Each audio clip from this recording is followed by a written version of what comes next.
क्या है आज का टॉपिक हमारे पास रहने वाला, that is the applications of the voice-over law. Last time हम लोगों ने वॉइस-ओवर लॉ के बारे में डिस्कस किया था डिटेल में, ठीक है। तो उसी रिलेटेड एप्लीकेशंस आती है कि कैसे हम इस वॉइस-ओवर लॉ का यूज करते हुए अलग-अलग एप्लीकेशंस में इसका इंप्लीमेंट कर सकते हैं। तो क्या है, सबसे पहले एप्लीकेशन हमारे पास the magnetic field due to a long straight wire. एक हमारे पास इनफाइनाइट लॉन्ग स्ट्रेट वायर आती है, ठीक है। मतलब इनफाइनाइटली उसकी लेंथ को हम मेजर नहीं कर पाते हैं। जैसे मान लो यहाँ से हिमाचल से लेकर के दिल्ली तक एक कोई वायर है, तो हमारे लिए एक तरह से इनफाइनाइट कंसीडर की जाती है उस वायर को, ठीक है। तो उस इनफाइनाइट वायर की वजह से हमें बताना है कि what will be the magnetic field at a certain distance from that wire. मान लो ये मेरे पास वायर है which is a infinitely long straight wire, एक इनफाइनाइट लॉन्ग स्ट्रेट वायर है, ठीक है। तो इस वायर के सेंटर से मैंने एक सर्टेन डिस्टेंस पर पी पॉइंट ऑब्जर्व कर लिया, ठीक। तो ये पी पॉइंट मैंने ऑब्जर्व कर लिया, उस पी पॉइंट के ऊपर मुझे फाइंड आउट करना है कि what will be the magnetic field at this P point, ठीक है। It is little bit like that, जैसे मान लो you are on the surface होता है, जो आप यहाँ पे खड़े हो and high voltage tension wire is passing over you, ठीक है। इस तरह से एक हाई टेंशन वायर जो है आपके ऊपर से पास करती हुई जा रही है। तो आपने क्या फाइंड आउट करना है, मान लो इस वायर से आपने एक सर्टेन डिस्टेंस कंसीडर कर लिया, तो यहाँ तक वो डिस्टेंस आपने x माना, जो हमने यहाँ पे p के अकॉर्डिंग माना हुआ है। तो ये डिस्टेंस x है, इस डिस्टेंस x पर बताना है आपने कि आप पर ये मैग्नेटिक फील्ड का इन्फ्लुएंस कितना हो रहा है, ठीक है। उसी चीज के बारे में हमारे पास यहाँ का टॉपिक है। तो सी हियर,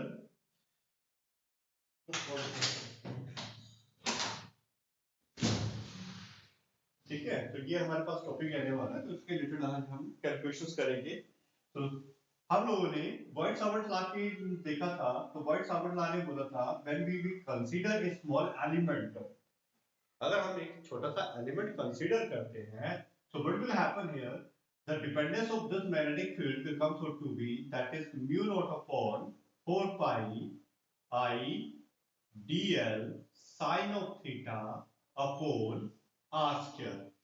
तो हमारे पास जो डिपेंडेंस रहेगी वो इन फैक्टर्स के ऊपर ये डिपेंडेंस रहती है, the magnetic field due to a small element, एक छोटे से एलिमेंट की वजह से जो मैग्नेटिक फील्ड बनेगी, ठीक है। ये फॉर्मूला हम लोगों ने डिस्कस किया था। तो यहाँ पे मैं एक छोटे से सिंपल थीटा को रिप्लेस कर रहा हूँ सिंपल फाई से, क्योंकि हम यहाँ पे फॉर्मूले में फाई लिखेंगे, ठीक है। तो इसको थीटा को मैंने फाई से रिप्लेस कर दिया, which is none of the much importance, ठीक है। तो इसमें ज्यादा इंपॉर्टेंस है नहीं है। तो सी हियर क्या करेंगे, व्हाट्सएवर्ट ने बोला था भाई एक एलिमेंट कंसीडर करो, उस एलिमेंट के अबाउट जो मैग्नेटिक फील्ड बनेगी वो इतनी बनेगी।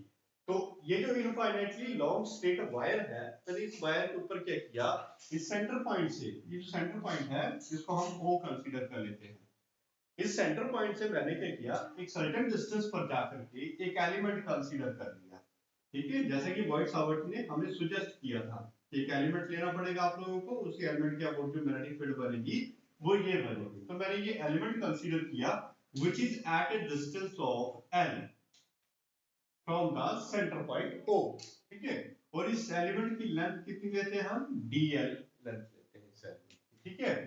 नाउ सी, एलिमेंट के सेंटर से ऑब्जर्वेशन पॉइंट तक एक पोजीशन वेक्टर हम ड्रॉ कर रहे थे, ठीक है। That was represented by r vector, ठीक है। सिंपली r से रिप्रेजेंट कर सकते हैं हम इसको यहाँ पे। तो देखो ये जो एंगल बन रहा था इन दोनों के बीच का, ऑब्जर्वेशन पॉइंट और एलिमेंट के बीच के जो एंगल प्रोड्यूस होता था दैट वाज एंगल थीटा। लेकिन यहाँ पे हमने एंगल कितना माना हुआ है, फाई माना है, तो यहाँ पे हम फाई कंसीडर कर लेते हैं। तो that angle produced by this is phi. This is the angle between किसके बीच का, एलिमेंट और पोजीशंस वेक्टर्स के बीच का जो एलिमेंट वेक्टर रहेगा, तो वेक्टर नहीं एंगल रहेगा, दैट इज दिस पर, जो हमने वो प्रीवियसली डिस्कस किया हुआ है इसके बारे में, ठीक है। और this observation point will make the angle of 90 degree with this line. ये जो बेस लाइन हमारे पास जा रही है इसके साथ ये एंगल कितना बना रहा है, 90 डिग्री का एंगल बना रहा है। तो see here this is the infinitely long straight wire, तो इसके एक्सट्रीम एंड से हम देखते हैं ऑब्जर्वेशन पॉइंट के ऊपर कितना एंगल प्रोड्यूस होता है। तो यहाँ से मैं एक लाइन ड्रॉ कर देता हूँ which means at point P, और यहाँ से एक लाइन ड्रॉ कर देते हैं which means at point P। तो अगर आप यहाँ पे ध्यान से देखोगे तो ये ट्रायंगल में एक एंगल ये बन रहा है, मान लेता हूं कि यहाँ पे भी P पॉइंट जो है एंगल प्रोड्यूस कर रहा है विद दिस एलिमेंट, तो this angle can be written as theta. ठीक है, ये थीटा हमने इसलिए लिखा ताकि हम इसके दो एक्सट्रीम एंड की जो एंगल है उनको भी रिप्रेजेंट कर सके। ठीक है, तो देखो एक एंड ये है, एक्सट्रीम एंड है, कोई हमें पता नहीं है कितना रहेगा ये एंगल, तो मैंने इसको रिप्रेजेंट कर दिया किससे, थीटा 2 से। और इसके नीचे वाला एंगल जो है इसको मैंने रिप्रेजेंट कर दिया थीटा 1 से रिप्रेजेंट कर दिया। ठीक है, ताकि हमें पता चल सके कि इस इनफाइनाइट कंडक्टर की वजह से पी पॉइंट के ऊपर कितनी मैग्नेटिक फील्ड जो है वो प्रोड्यूस हो रही है। ठीक है, तो ये हमारे पास कंस्ट्रक्शन जो है कंप्लीट हुई यहाँ पे। इस तरह से हम एक इनफाइनाइट वायर की कंस्ट्रक्शन को कंप्लीट कर दिया। ठीक है, नाउ अब हम प्रोसीड करेंगे इसकी कैलकुलेशंस के बेसिस पे, कैसे हम इसको कैलकुलेट करते हैं और इनफाइनाइट कंडक्टर्स की वजह से कितनी मैग्नेटिक फील्ड बनती है वो कैलकुलेट करेंगे। ठीक है, तो ये है हमारे पास basic formula which was given by the White-Sauber law। ठीक है, White-Sauber ने इस लॉ फार्मूले को दिया था और इस फार्मूले के अकॉर्डिंगली स्मॉल एलिमेंट की वजह से जो मैग्नेटिक फील्ड बनती है पी पॉइंट के ऊपर वो ये है। ठीक है, और फिर यहाँ पे हमें वैल्यूज को कैलकुलेट करना है, तो कौन कौन सी वैल्यू हमें यहाँ पे फाइंड आउट करनी है उसको देखो। यहाँ पे सबसे पहले हमें निकालना है साइन ऑफ फाई एंगल। इस साइन फाई एंगल कौन से पैरामीटर के ऊपर डिपेंड करेगा, इस इनफाइनाइट वायर की वजह से। फिर डीएल एलिमेंट कितना बनेगा, आर की वैल्यू कितनी बनेगी।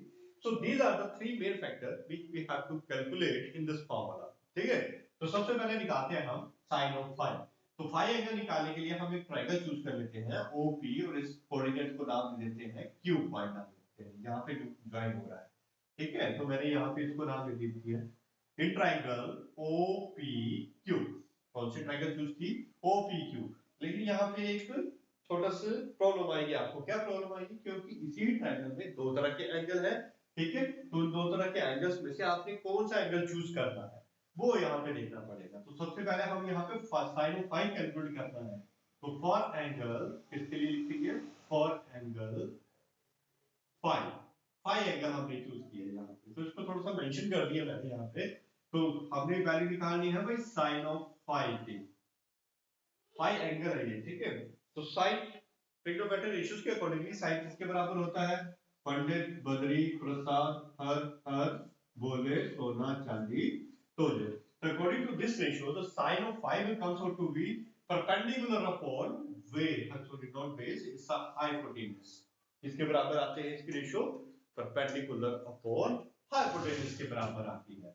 So see, perpendicular for this triangle, कौन सा ट्रायंगल हमने माना है, sin of phi, phi माना है, तो साइन फाई ये बन रहा है, ये एक ये फाई एंगल मतलब इस लाइन का यूज कर रहा है, और साथ में एक ये हमारे पास बन रहा है। ठीक है, तो ये बनेगा हमारे पास बेस परपेंडिकुलर अपॉन हाइपोटेन्यूज बनाना हमने यहाँ पे। ठीक है, तो देखो ये बनी हमारे पास बेस लाइन, और ये क्या बन रहा है इसके लिए, फिर ये बना परपेंडिकुलर। ठीक है, क्योंकि एंगल और 90 डिग्री, देखो ट्रायंगल हमारे पास कुछ इस तरीके से बनती है।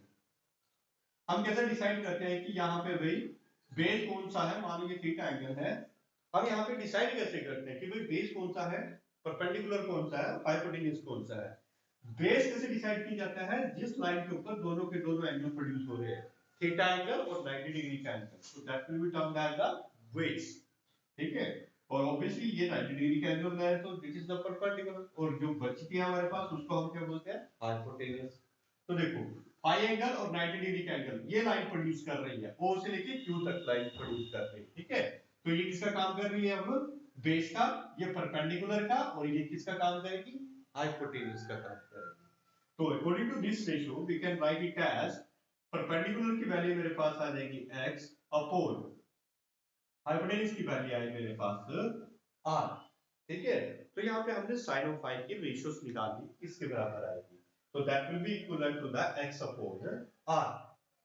अब इसी ही ट्रायंगल के अंदर अगर आप ऑब्जर्व कर रहे हो तो थीटा एंगल भी तो बन रहा है यहाँ पे, तो थीटा एंगल के लिए हम इसकी कैलकुलेशंस कर लेते हैं। ठीक है, तो यहाँ पे लिखते हैं for the triangle OPQ, same वही ट्रायंगल रहेगी लेकिन एंगल कौन सा रहेगा, अब फॉर एंगल थीटा, इसमें हमने एंगल कौन सा ऑब्जर्व कर लिया, इसके लिए थीटा एंगल ऑब्जर्व कर लिया। पहले हमने फाई एंगल ऑब्जर्व किया, अब कौन सा एंगल ऑब्जर्व कर लिया, थीटा एंगल ऑब्जर्व कर लिया।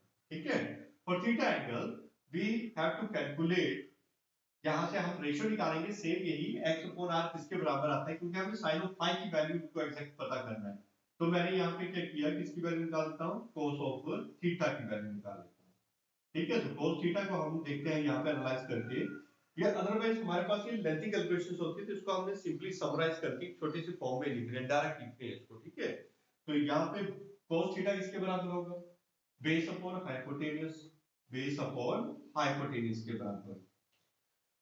तो जब हम इस एंगल को एनालाइज करेंगे, इस ट्रायंगल को एनालाइज करते हैं, तो देखो अब इसके थोड़े से पैरामीटर्स चेंज हो जाएंगे। क्यों, पहले बेस का काम करना था ये, क्योंकि एंगल ये था हमने फाई, अब एंगल ले रहे हैं हम थीटा, तो बेस देखो कौन सा बनेगा, इस लाइन के ऊपर एंगल थीटा भी बन रहा है और 90 डिग्री का बन रहा है। अब बेस का काम करेगी ये वाली लाइन, ये करेगी परपेंडिकुलर का काम और ये कर रही है हाइपोटेन्यूस का काम। ठीक है, तो बेस यहाँ पे देखो कौन बना रहा है, अब x बना रहा है बेस, हाइपोटेन्यूस कौन बना रहा है यहाँ पे अब r। ठीक है, इसको बेसिक इक्वेशन को बन दे दो, इक्वेशन 2 और ये इक्वेशन 3। तो देखो इक्वेशन 2 और 3 के राइट हैंड साइड को अगर हम इक्वेट करके देखते हैं, तो हमें यहाँ पे देखने को मिल रहा है कि भाई x upon r right hand side को इक्वल आ रहे हैं।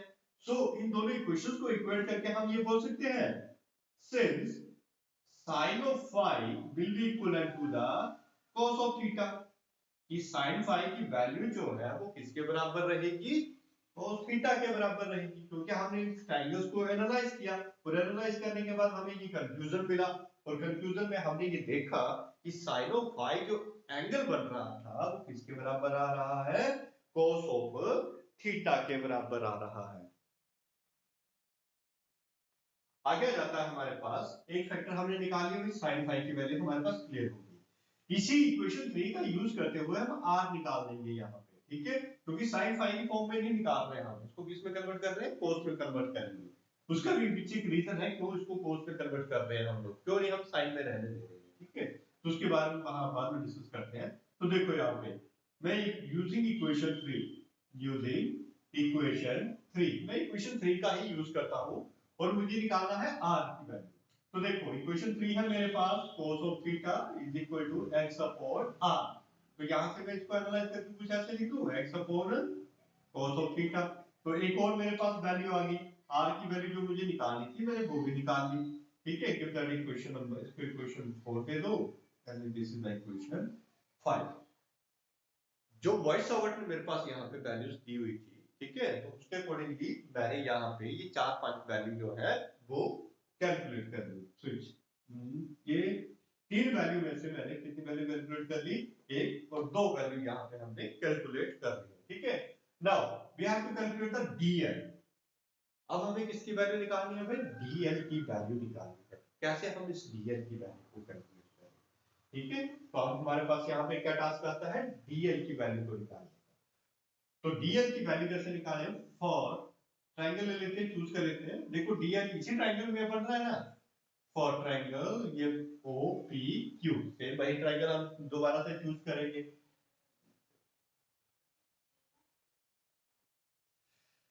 ओके नो सिट, ठीक है, क्या है triangle, O P Q triangle हम चूज कर रहे हैं।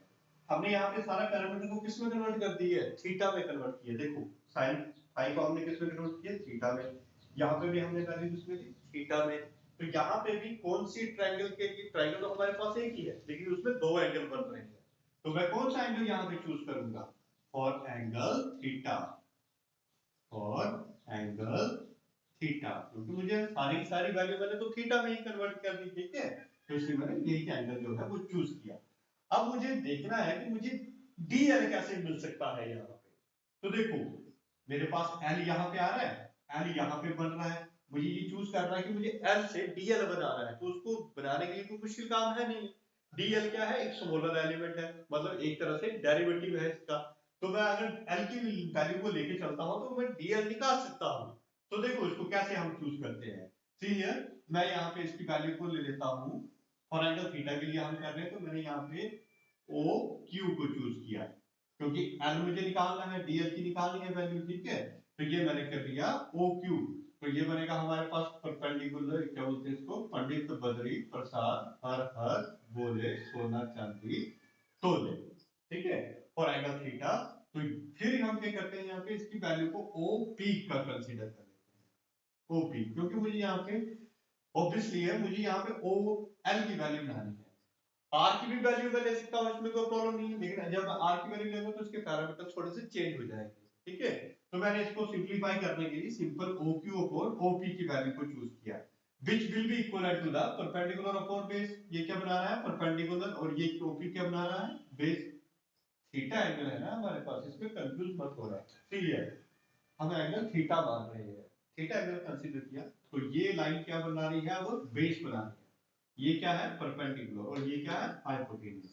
तो OQ और OP मैंने चूज किया। OQ है परपेंडिकुलर, OP है बेस, ठीक है। तो perpendicular upon base will make the tan of theta. क्या बनाएगा ये, tan थीटा बनाएगा।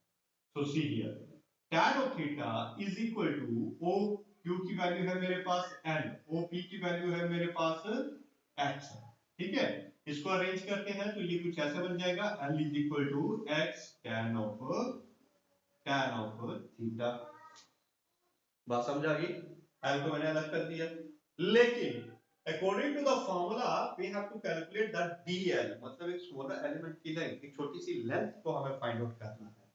तो क्या मैं यहाँ पे डेरिवेटिव्स का यूज कर लूं, सो सी हियर, यहाँ पे हम करते हैं differentiation, differentiating on both side, दोनों तरफ हम डिफरेंशिएशंस का यूज कर लेते हैं।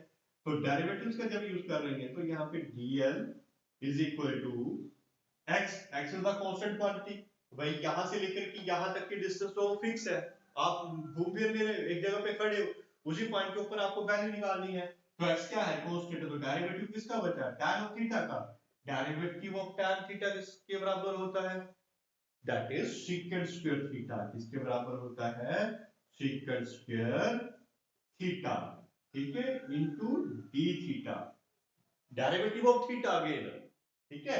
यहां पे मैंने विद रिस्पेक्ट टू किसकी लिया है, with respect to the x लिया है, ठीक है। मैं इसको शॉर्ट फॉर्म में लिख रहा हूं, जैसे आप बताया हो ये चीज को हम कैसे करते हैं, ठीक है। dx से dx कैंसिल आउट हो जाएगा, तो बचेगा कि एक क्वांटिटी बचेगी हमारे पास, ठीक है। तो ये वैल्यू हमने निकाल ली अब किसकी, dl की वैल्यू। तो जो जो रिक्वायरमेंट थी हम लोगों ने वो सारी की सारी वैल्यू यहाँ पे कैलकुलेट कर ली है। What we will do now, we will substitute all this value in this equation, equation 1, ठीक है। जितनी वैल्यूज हमने निकाली है इक्वेशन 1 में सब्स्टिट्यूट कर देंगे, ठीक है। तो see here dv is equal to mu naught upon 4 pi I ऐसा लिखा जाएगा, कोई चीज नहीं है। dl, dl की वैल्यू देखो, what is here, that is x into secant square theta into d theta। ये आ गई हमारे पास किसमें, dl। sin ऑफ phi की वैल्यू देखो हमने यहाँ पे निकाली, into cos of theta whole divided by r square, r की वैल्यू देखो हमने यहाँ पे निकाली, तो यहाँ पे लिखा जाएगा x square upon cos square theta, ठीक है। अगर आपको पता हो 1 अपॉन cos किसके बराबर होता है, secant के बराबर होता है, तो यहाँ पे 1 अपॉन cos square बन रहा है, तो किसके बराबर हो जाएगी सारी की सारी वैल्यू।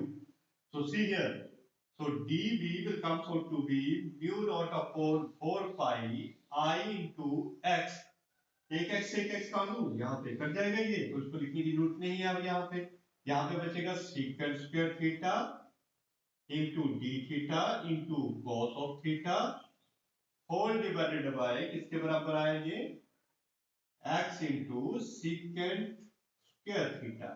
1 upon cos है ये, तो 1 upon cos की वैल्यू होती है secant के बराबर, तो ये बन जाएगा secant square। तो यहाँ पे देखो एक और पैरामीटर कैंसिल आउट हो गया, secant square theta cancel out हो गया। So the dv will come out to be mu naught upon 4 pi I, और यहाँ पे कितना रह जाएगा, फिर एंगल बचा हमारे पास cos of theta into d theta upon x value हमारे पास यहाँ पे रहेगी, ठीक है। तो ये वैल्यू हमारे पास आई किसकी, that is the magnetic field due to the small element. भाई हमें तो चाहिए इस पूरे के पूरे कंडक्टर की वजह से वैल्यू क्या निकालनी है, हमें पूरे कंडक्टर की वजह से वैल्यू निकालनी है magnetic field at this point. ये जो मैग्नेटिक फील्ड निकाली तो हमने एक छोटे से एलिमेंट की वजह से निकाली है, ठीक है। हमें तो चाहिए पूरे कंडक्टर की वजह से, जितना भी इनफाइनाइट कंडक्टर है, तो इसके लिए क्या करना पड़ेगा हमें, छोटी वैल्यू हमारे पास है, लार्जर वैल्यू निकालनी है, तो only one method is there, that is the integrating on both side. Integrate कर दिया दोनों तरफ, integrating on both side, integration का मेथड यूज करते हैं। तो integration of dv is equal to integration of mu not upon 4 pi, is that clear? ठीक है, i cos of theta into d theta upon x। Integration की limit कहां से कहां ली जाएगी? अब यहाँ पे क्वेश्चन आता है भाई इंटीग्रेशन की लिमिट बताओ। तो देखो यह है थीटा वन, यह है थीटा टू, एक एंगल बता रहा है थीटा वन एंगल को, दूसरा एंगल बता रहा है थीटा टू एंगल को। यहाँ पे थीटा एंगल लिया जाएगा, क्यों? देखो स्मॉलर अमाउंट किस चीज का आ रहा है, यहाँ पे थीटा का आ रहा है, डी थीटा लिखा गया है, तो लिमिट भी किसकी होगी? यहाँ पे एंगल की चूज की जाएगी। किसकी चूज की जाएगी? एंगल की। जल्दी जल्दी से देखो, ये बन गया हमारे पास कितना? अच्छा लिमिट बता रहा था मैं, तो देखो यहाँ पे भाई ये है ओरिजिन पॉइंट, ओरिजिन पॉइंट से नीचे वाली वैल्यूज क्यों लेते हैं हम? नेगेटिव लेते हैं, तो नीचे का एंगल क्या हो जाएगा? नेगेटिव हो जाएगा, माइनस ऑफ थीटा वन लिखा जाएगा, और ओरिजिन से ऊपर वाली वैल्यू पॉजिटिव होती है, तो इसको लिखूंगा थीटा टू। तो ये आ गई हमारे पास लिमिट्स। तो इंटीग्रेशन ऑफ dv किसके बराबर रहेगा? b के बराबर रहेगा। म्यू नॉट कांस्टेंट है, 4 पाई कांस्टेंट है, i करंट कांस्टेंट है, x कांस्टेंट है, वही डिस्टेंस भी तो कांस्टेंट है। तो इंटीग्रेशन किसकी बची? Minus of theta one to theta two, integration बची मेरे पास cos of theta d theta की। What is the integration of cos of theta? Integration of cos theta किसके बराबर रहता है? That is i upon x। तो इंटीग्रेशन ऑफ cos थीटा किसके बराबर रहेगा? Minus of sin theta, so that is minus of sin theta 1 and theta 2। यहां तक क्लियर हो बेटा सभी को? अब इसकी करते हैं हम नेक्स्ट कैलकुलेशन। यहां तक क्लियर है सभी को? ये हमने यहाँ पे इंटीग्रेशन कर लिया, इसको मैं रेज कर रहा हूं। अब हम इसकी इंटीग्रेशंस को सॉल्व करते हैं। तो इंटीग्रेशन हम कैसे सॉल्व करेंगे? सी हियर, तो यहाँ पे हमारे पास आता है इंटीग्रेशन को सॉल्व। तो ये वैल्यू हम यहाँ पे लिखते हैं मैग्नेटिक फील्ड, ठीक है, v, और mu not upon 4 pi i upon x which was the constant one.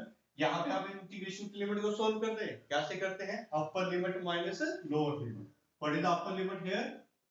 sin of theta 2 minus of lower limit कितनी है? sin of theta 1। तो थीटा 1 जो है विद नेगेटिव साइन लिया जाएगा यहाँ पे, इस चीज का ध्यान रखना है, क्योंकि ये लोअर है, ओरिजिन से नीचे चले गए हैं हम, तो ओरिजिन से नीचे जा रहे हैं तो वैल्यू क्या हो जाती है? नेगेटिव हो जाती है, इसलिए यहाँ पे minus of sine of theta 1 लिखा गया, ठीक है। So the magnetic field will here comes out to be mu not upon 4 pi i upon x। तो ये बन जाएगा sine of theta 2 minus of sine of minus theta किसके बराबर होता है? माइनस साइन थीटा के बराबर होता है। तो माइनस बाहर आ गया, तो minus minus plus sign of theta 1। इस चीज का ध्यान रखना, ये मैंने माइनस साइन बाहर नहीं निकाला है, ये ट्रिग्नोमेट्रिक रेशियोज की आइडेंटिटीज होती है, ठीक है। तो इसको साइड में लिख देता हूं, that sine of theta minus of theta will be equivalent to the minus of sine theta के इक्विवेलेंट होता है, इसलिए हमने यहाँ पे इसको इस तरीके से मेंशन किया हुआ है, ठीक है। तो ये हमारे पास एक बेसिक फार्मूला बन गया किसी भी इनफाइनाइट कंडक्टर की वैल्यू को कैलकुलेट करने का, मतलब उसमें मैग्नेटिक फील्ड कितनी बनेगी एक सर्टेन डिस्टेंस इस पी पॉइंट के ऊपर। ये हमारे पास इनफाइनाइट कंडक्टर है, और इस कंडक्टर से x डिस्टेंस पर अगर हम खड़े हो जाते हैं तो कितनी इसमें मैग्नेटिक फील्ड बनती है। तो ये जनरल फार्मूला हमारे पास यहाँ पे बन गया है, ठीक है।